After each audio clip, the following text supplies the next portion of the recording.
Muito obrigada, Sr. Presidente. Senhor Presidente da Comissão de Ambiente, Senhora Ministra, Senhora e Senhores Secretários de Estado, Senhores Deputados. A primeira questão que queria colocar prende-se com, já foi abordado hoje aqui, prende-se com o pólis da orla costeira, mas entendo que há questões que ainda não foram completamente esclarecidas e que queria colocar à Senhora Ministra. Os planos de ordenamento da orla costeira estão aprovados. A primeira questão que coloco para quando a sua implementação e que dessa sua implementação, que projetos e o que é que está previsto já avançar em 2010. No Orçamento de Estado, nesta última informação que nos foi dada do Orçamento por Ações, refere que o orçamento para o litoral é de cerca de 43,7 milhões de euros, verba que nós consideramos manifestamente insuficiente para a execução destes importantes planos de ordenamento ao nível do litoral. Queria referir ainda que o Fundo de Proteção de Recursos Hídricos, também já hoje foi aqui abordado, que retém aquilo que são as verbas pagas por todos nós das taxas de recursos hídricos. Tanto ele é referido quer para os pólis dos rios, no relatório do Orçamento do Estado, como também refere que é possível recorrer a este fundo também para a execução de obras no âmbito litoral. Bom, isto é um fundo que tem cerca de 17 milhões de euros e parece que é aqui a salvação e o resultado para todos estes investimentos que são necessários. Que esclareça esta questão, porque este fundo naturalmente não dará para todos estes investimentos e é necessário efetivamente conhecermos aquilo que irá avançar em 2010.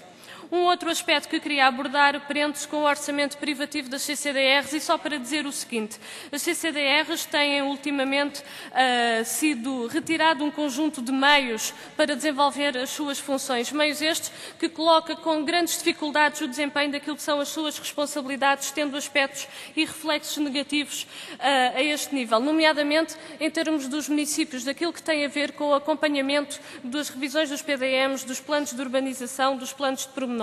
Esta diminuição de desinvestimento, aliás, desinvestimento este que é visto em todo o orçamento do Ministério do Ambiente e Ordenamento do Território, vai naturalmente criar aqui grandes dificuldades à continuação do trabalho ao nível do ordenamento do território.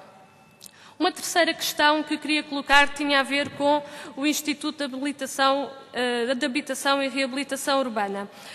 Em 2009, o que foi executado em termos de orçamento foi cerca de 30% daquilo que estava orçamentado, ficando muito aquém daquilo que eram as necessidades, muito aquém daquilo que eram os objetivos políticos, quando foi referido que a reabilitação urbana, o realojamento era uma prioridade, mas a verdade é que só 30% desse orçamento foi executado. E em 2010, pasme-se, não há nenhum aumento em relação a este orçamento, como é referido no relatório, antes pelo contrário, ele tem uma diminuição em cerca de 60% face ao 2009, ao orçamentado em 2009. Atendendo a estes níveis de execução, nomeadamente no ano passado, dá-nos aqui uma previsão de futuro pouco animadora. E se em 2010 os níveis de execução foram os mesmos que em 2009, a reabilitação e o realojamento, mais uma vez sendo uma prioridade que está colocada pelo Ministério do Ambiente, ficará muito aquém daquilo que é o necessário.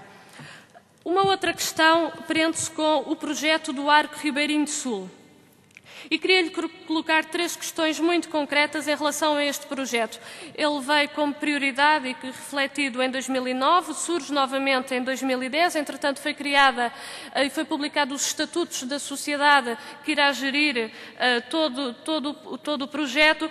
As questões muito concretas eram o seguinte: para qual o calendário e o cronograma previsto para este projeto e da sua concretização, para a sua concretização, qual a dotação financeira associada a ele e o seu reflexo em termos de orçamento de Estado para 2010, para quando a constituição das sociedades executoras locais, que ainda não foram constituídas, que prevêem no seu órgão Tem um minuto, executivo... Sra. Deputada.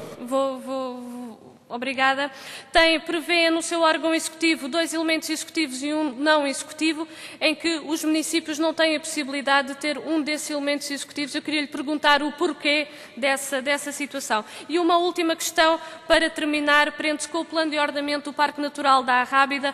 Passado 4 anos da aplicação deste plano, queria perguntar qual é que era a avaliação que o Governo faz da sua aplicação, qual a melhoria das condições de vida das populações locais com a aplicação deste plano, quais os impactos nas comunidades nomeadamente nas comunidades marinhas, com as fortes restrições do Parque Luís Saldanha, restrições essas para a atividade pescatória artesanal, e se o Governo, na revisão deste plano, entende ou não e está disponível para proceder a alterações das imposições prejudiciais para as populações locais e para os pescadores. Nós consideramos que a aplicação deste plano teve efeitos bastante negativos na comunidade local, nomeadamente nos pescadores, e o que nós queríamos saber era se desta sua aplicação à avaliação, se está no debate público, estão envolvidas estas entidades de pescadores, representativas de pescadores e os municípios, e se efetivamente vão-se proceder a alterações para minimizar estes efeitos nefastos. Muito obrigada.